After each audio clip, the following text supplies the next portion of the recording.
particular disease, atherosclerotic cardiovascular disease, you can't completely cure by doing any intervention. Putting a stent or doing bypass surgery, coronary artery bypass surgery, you will continue to have problems unless you correctly manage the patients. You can minimize and prevent most of the events if patient actually adhere to the preventive strategies that we have understood over the time. Since the topic is slightly different, what is here is secondary prevention of atherosclerotic cardiovascular disease. Because primary prevention is altogether a complete chapter, so which I'm not going to touch upon.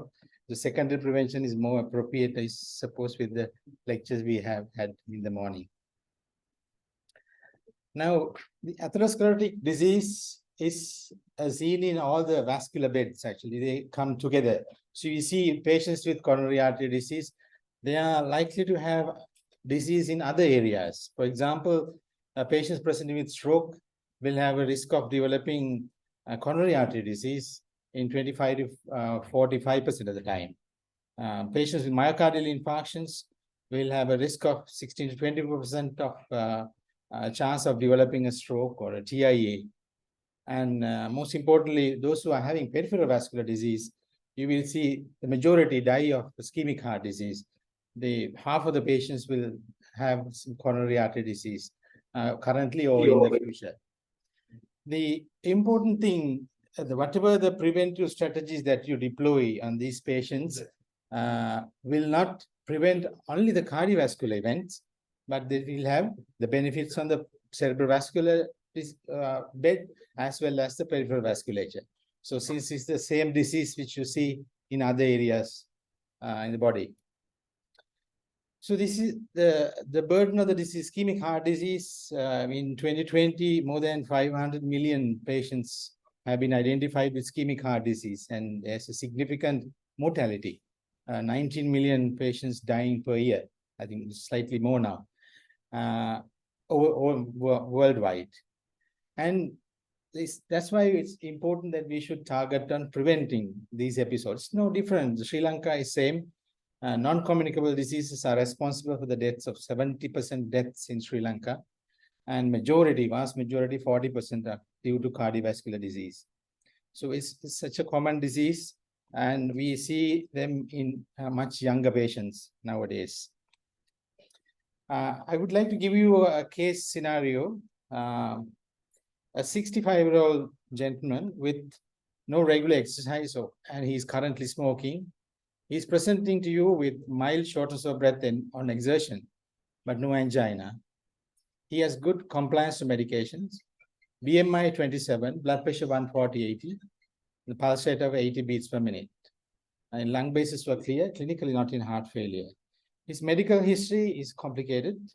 He has had coronary artery bypass surgery for triple vessel disease 12 years ago, and has had PCI to his native right coronary 4 years ago following an STEMI, because he's block graft to RCA. And another 2 months ago, he has had another PCI to his obtuse marginal branch, another branch in circumflex, which has got a 99% stenosis. Echo showed 45% ejection fraction with mild mitral regurgitation. He has history of diabetes, type 2 diabetes for 15 years. Last HbA1c 7.5. Early CKD and lipids not optimal, LDL 105. And his high sensitive CRP is 8. So he's on all usual cocktail of medications, dual antiplatelet therapy, aspirin, clopid, atorvastatin, and anti-diabetic medications, losartan. So this is the list of medications that patient is taking. So how can we optimize this treatment? So he has already had bypass surgery, 2 stenting. So this is the usual scenario. You see patients in your everyday clinical practice. How can you optimize his treatment? First question. And how to prevent another episode. When you talk about secondary prevention of coronary artery disease or atherosclerotic cardiovascular disease altogether, health behavior changes carry a significant weight. So to manage obesity and try to lose weight, so this patient has got overweight, and quitting smoking is very, very important, and adopting a healthy cardiac-friendly diet and regular exercise. So health behaviors as one bundle. So you try to manage his cholesterol level and try to optimize the cholesterol, especially LDL. We need to achieve the targets. Hypertension control, important, especially the medications, the AC inhibitors and ARBs are found to be giving the maximum benefit by reducing the cardiovascular events and mortality. Diabetic patients, obviously, the management of diabetes and optimizing glycemic control, especially with newer agents, will have a significant weight on the prevention of another event. See, the pharmacological management, you can think about like ABCD approach.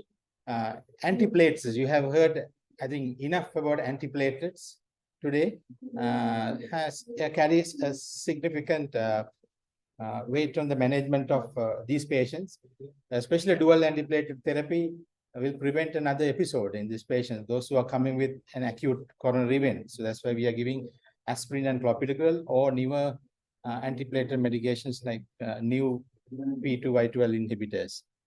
AC inhibitors or ARBs, especially to control the blood pressure, if the blood pressure is above the target limits, or even in normotensive patients, if the left ventricular ejection fraction is low, so you need to try and start with AC inhibitor and up titrate to the maximum tolerable dose or guideline recommended doses.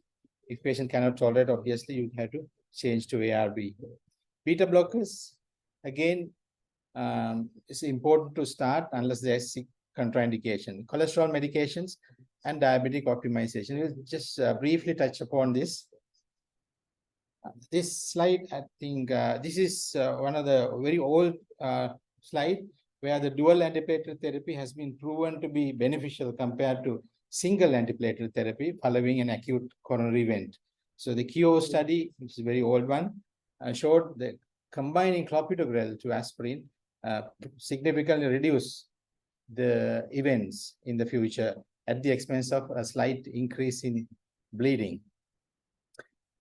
I told you about AC inhibitors. So there are so many trials which have looked at the benefits of AC inhibitors and ARBs, reducing all-cause mortality and reducing the cardiovascular events in patients who are treated with these medications. So I'm not going to go into details. Beta blockers, again, there are so many beta blockers, especially cardioselective beta blockers. It can reduce the mortality by 23% if the beta blockers start very early, and the benefits are seen especially within the first 2 years. So you can start any medication like beta blockers like carvedilol, bisoprolol, metoprolol, or nebuvolol. Statin, you have heard enough about the statins. The high-dose statin significantly reduced the cardiovascular events in these patients who have had previous events. But despite all these guideline recommended medical therapy, if you see this one over a period of 36 months, you can see gradually, you will see the cardiac events. You're giving everything, doing everything, but still, even after 12 months, so you can see up to about 15% of the patients will get another episode by 36 months. So how can we prevent this? So this residual cardiovascular risk should be handled. For that, the pharmacological, there are other aspects as well. So if you concentrate on the pharmacological management, the novel therapies for managing this atherosclerotic cardiovascular disease have been put forward by the new guidelines. New lipid-lowering medications, you have heard about ezetimibe, PCSK9 inhibitors, or lipoprotein little a therapy, and new medications for triglyceride, etc., and new diabetic medications. So I will briefly show you a few slides on this. So this is actually just showing the same thing, despite lowering LDL level. So we know LDL should be significantly reduced. This slide you have already seen. Those who have had a significant or very severe risk or very high risk, your LDL should be lowered down to 40 or below. So even though their LDL is such a low level, but still you can get cardiac event. So other than LDL reduction, what else can we do? Adding ezetimibe to high dose statin will have some modest effect, a 2% reduction over a period of 7 years. But if you can't achieve your LDL target, you can obviously add ezetimibe. I think you have heard about this earlier. I'm not going to go into details of PCSK9 inhibitors. There's a lot of repetition, I'm sorry. Right, so you have, this dual antiplatelet therapy is recommended over the spectrum of these patients, whether you have ST elevation myocardial infarction, non-STEMI, unstable angina, and those who have had percutaneous coronary interventions and bypass surgery. But how long are we going to give dual antiplatelet therapy? You have already heard from previous lectures. We generally recommend that you stop one antiplatelet after 12 months. Obviously, you stop early if the patient's bleeding risk is high. And if you think risk is higher than benefits, obviously you need to stop early. But generally you stop at 12. But even after stopping one antiplatelet, you continue to have ischemic events. So can we continue for a longer period, more than 12 months? The several trials have looked at this, continuing dual antiplatelet therapy more than 12 months, but except for few situations where you have seen those situations, there is no benefit in continuing aspirin and clopidogrel or aspirin with any other P2Y12 inhibitor for longer than 12 months. Other than you can get increased bleeding risk. Obviously, you can't reduce the risk of ischemic events. So when you continue aspirin as a monotherapy. What about continuing clopidogrel as monotherapy after 12 months? This has been studied. There are so many trials. If you Google it and you can find, this is one trial, the latest trial actually, which has compared aspirin with clopidogrel, where you have seen significant benefits of primary outcome, which is all-cause death, non-fatal MI, stroke, and readmissions in patients who were treated with clopidogrel. And even the bleeding risk has been statistically significantly low in patients who were treated with clopidogrel. So that's why the latest guidelines are recommending to stop aspirin after 12 months of dual antiplatelet therapy. I don't know, in practice, we don't see that. What is the practice like? So when it comes to the accident, problems, then bleeding risk is high. Yeah, so I want to bring up this discussion. So as a monotherapy, what is recommended from latest guidelines is to continue clopidogrel as a monotherapy. You stop aspirin. But in real life, actually, we face a lot of problems when the patient is on clopidogrel. One issue is when patients want to undergo an urgent surgery, you face accident, you come with fracture, bowel obstructions, you can't do anything. And other thing, the quality of clopidogrel, what is supplied to the hospital is doubtful, because you need to be, the clopidogrel should be purified. You have to have at least 97% purification, R form and S form. So we don't know whether clopidogrel, and the clopidogrel resistance is much commoner than aspirin resistance. So if patient is actually clopidogrel resistant, and he or she will not have any antiplatelet activity. So that's a separate debate. So what is recommended from guidelines is to continue clopidogrel and stop aspirin. Now the every platelet guidelines, yeah, is continue clopidogrel. I'm not sure. The clopidogrel in Sri Lanka, Dr. Ekanayak has studied 53% for resistance. Yes. So before you decide on which drug to continue, please see whether the patient has got a recurrent ACH event. If the patient has got recurrent ACH event while on your antiplatelets, then you have to doubt about your clopidogrel, whether the man is resistant. Because we don't check platelet activity or Yes. platelet inhibition. You can't do it. Yeah, but if the man comes with the ACH, why not do an antiplatelet? Whether you add a different antiplatelet and continue to do an antiplatelet. Yeah, so we'll move forward. So this discussion needs more evidence, I think. So even this major meta-analysis shows clopidogrel is better as a monotherapy in long run.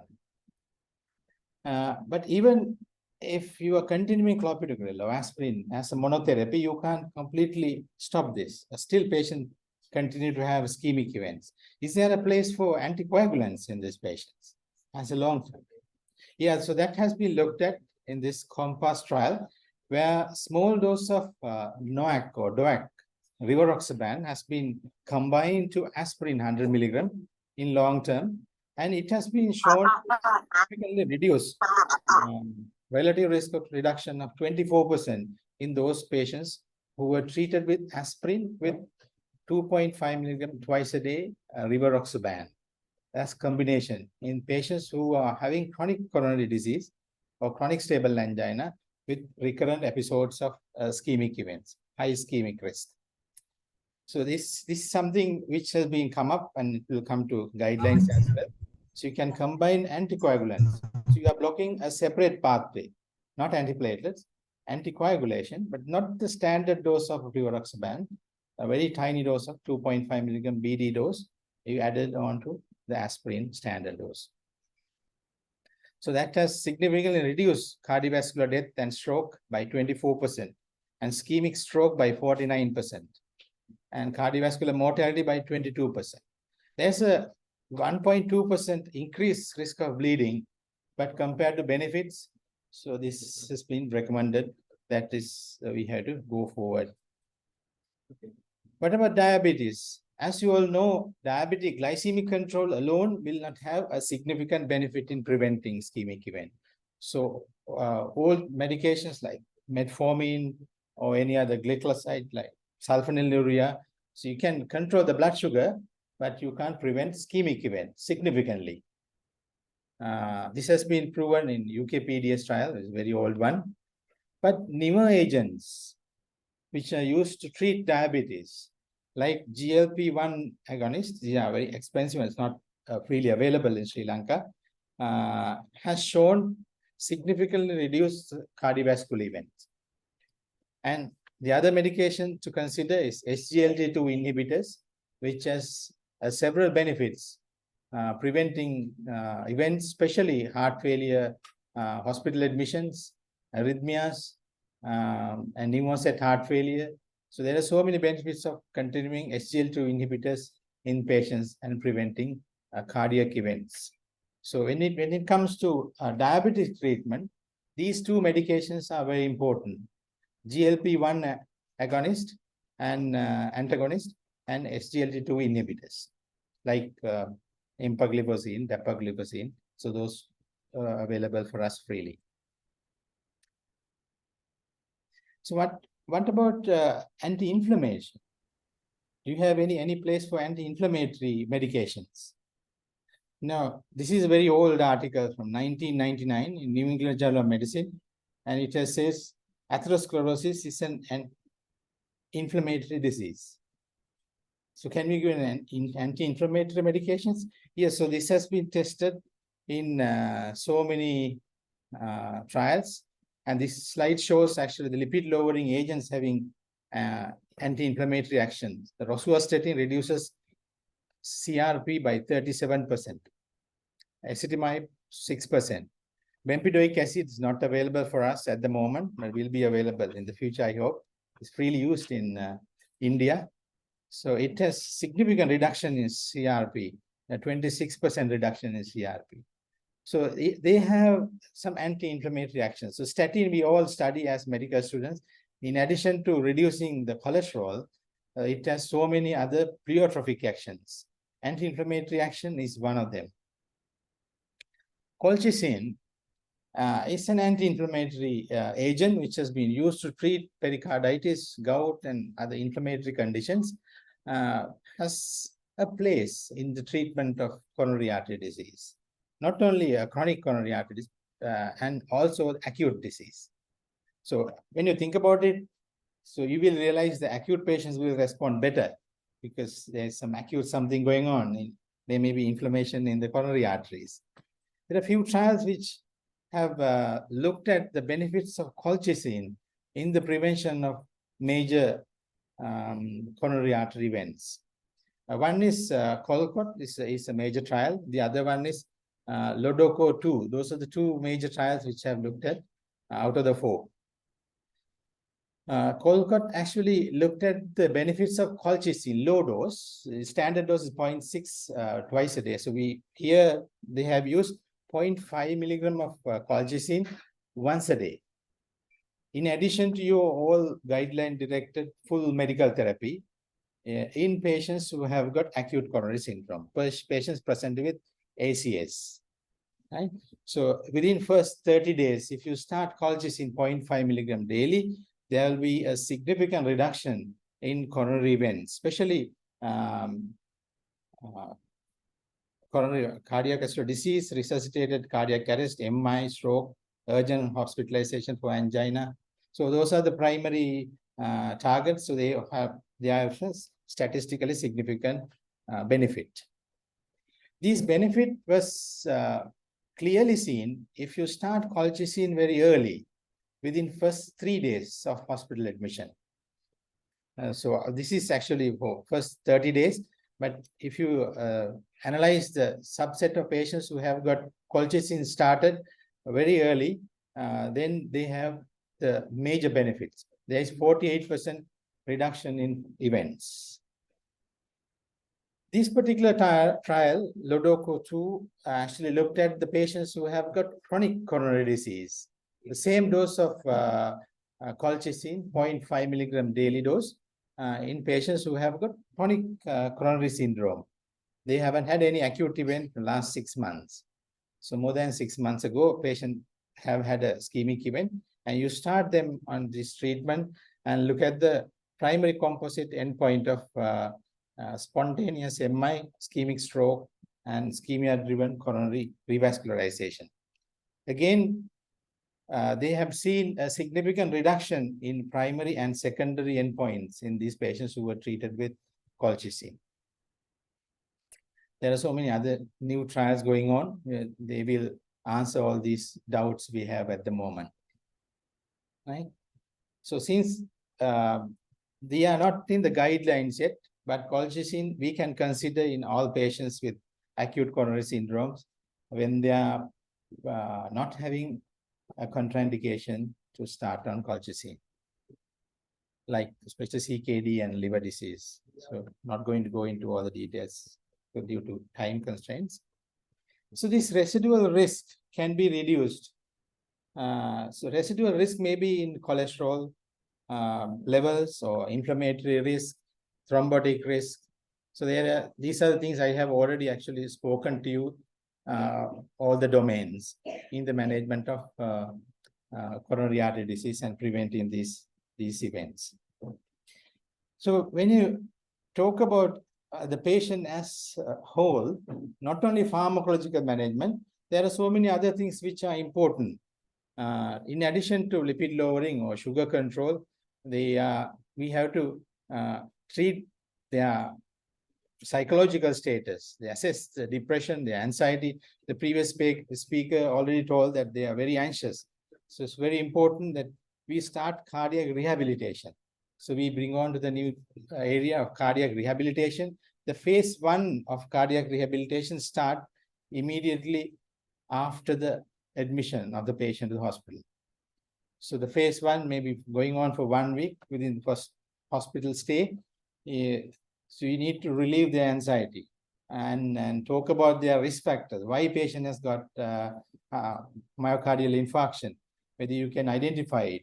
Because it has been shown that if you advise, especially like, for example, quitting smoking, I usually do it on the table itself. After doing the primary PCI, you ask whether you are smoking. And if they are smoking, you say, oh, that's the reason you should not smoke again. Then same thing can happen, or the stent can get blocked. So if you advise them the bad effects of smoking or any other bad habits within the first week, once they have the real shock in their head, so they absorb more. The chances of quitting smoking is more rather than advising them after a month or two. So self-support counseling and group learning, cholesterol control, weight management, dietary counseling, on-site exercise sessions. I think we have a rehabilitation program here. We're going to start. So on-site exercise session and exercise stress testing, exercise counseling, counseling for quitting smoking, glucose control, all these. These are the components of cardiac rehabilitation, which is actually coming under the secondary prevention. Because it's so important, cardiac rehabilitation itself, it reduces the total and cardiac death and rehospitalization and the need for revascularization by 20 to 25%. That's a significant proportion, actually. And that's very cost effective. And it's not going to cost you much. Because we have these personalities, these resource persons already available in the hospital. And it reduces depression and accelerates the return to work quickly. So the recovery time can be reduced by 50%. Definition, you can read it. And as I told you, it has 4 phases. The phase 1 is within the first hospital admission. I think already you have heard what to do on day 1, day 2, day 3, day 4. So this is phase 1. Phase 2 is outpatient rehabilitation that you are going to, I think, start very early, restart, which was there early, so which is going on for 6 to 8 weeks, structured program, where the patient is given education on their disease, what cardiovascular disease is, and managing their risk factors, together with physical training. So the combined your group education and individual attention to their problem, plus the physical training. Those are 3 components that you can put together, and you have once a week session or twice a week session for a period of 6 to 8 weeks. That's phase 2. Phase 3 and 4 is a maintenance program as home-based exercise and managing risk factors. This is the same thing. I think I don't need to repeat it.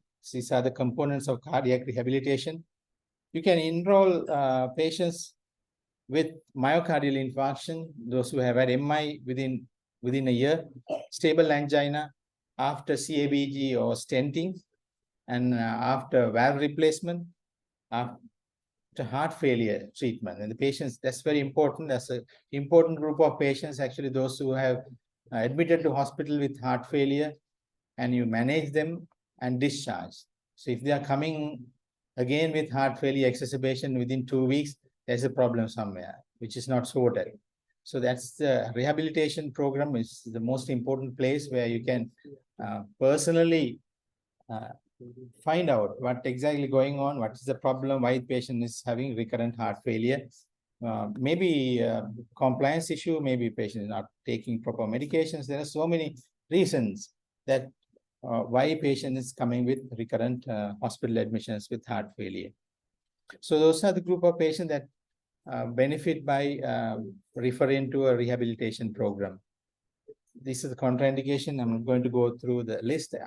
In summary, if the patient is unstable, having dynamic ECG changes, ongoing chest pain, and if the problem is not sorted, there's no point sending the patients for, because they won't be able to do rehabilitation or do exercise training.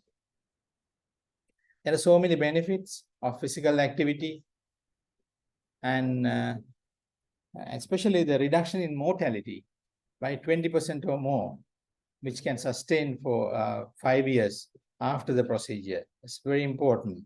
And increase the rate of return, I told you that already, and cost.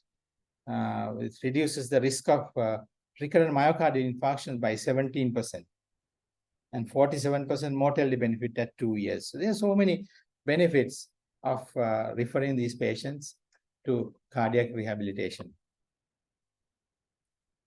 This is mortality reduction. You can see this graph shows the more sessions you attend and the more benefit you are going to get. This is again showing the mortality benefit. So briefly, if you go to the case report, actually I told you, how can you optimize this? These are the medications he is on. I hope you can remember. So first, you refer him to cardiac rehab, where he will get counseling and training on quitting smoking, start regular aerobic exercise, 150 minutes of moderate intensity exercise per week, and reduce body weight and trying to maintain optimum BMI, adopt a healthy and cardiac-friendly diet, educate on his own disease condition and importance of compliance with medications, psychosocial and occupational support if needed. So that's important component that we need to continue, especially in this patient. Number 2, antiplatelets. So we continue aspirin, and whether there's new antiplatelets are going to help in this patient, that should have been started earlier, because there's benefits of giving either ticagrelor or prasugrel in patients, those who have recurrent events. And by the time he had the second stenting for non-STEMI, he would have had either prasugrel or ticagrelor as a second antiplatelet, which will reduce, not completely prevent, reduce the chance of having another event.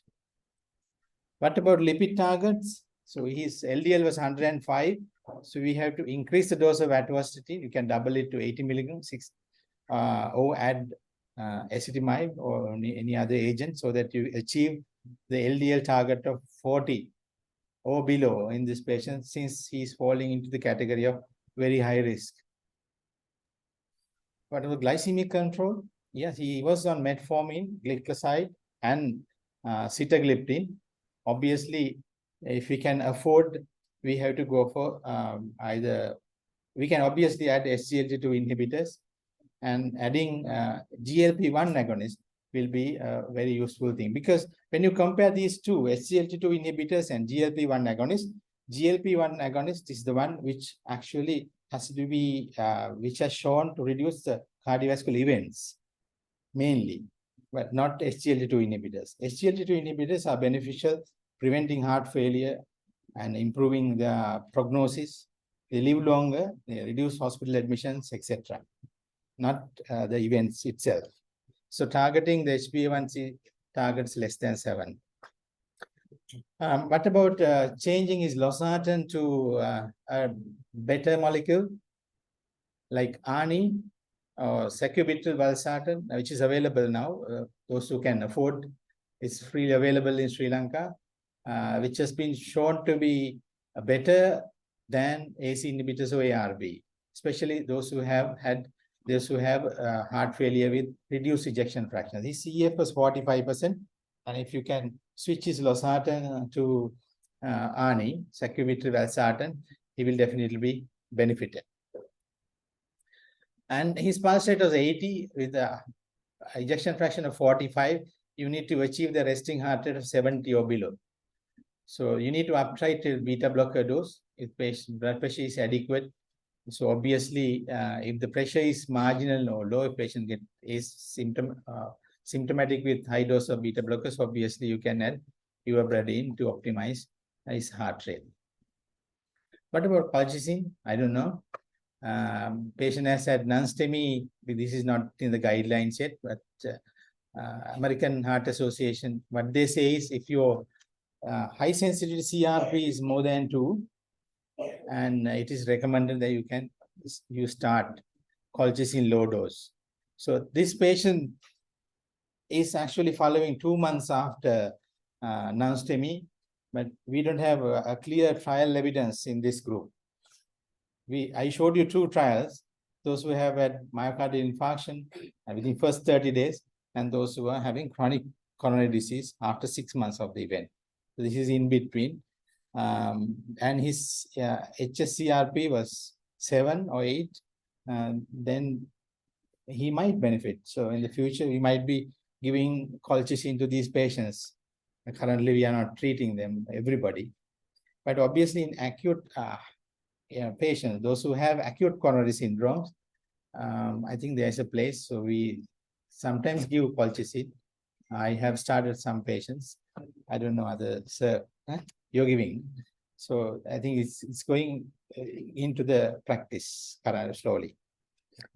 Okay. So as I said, prevention is much better than cure.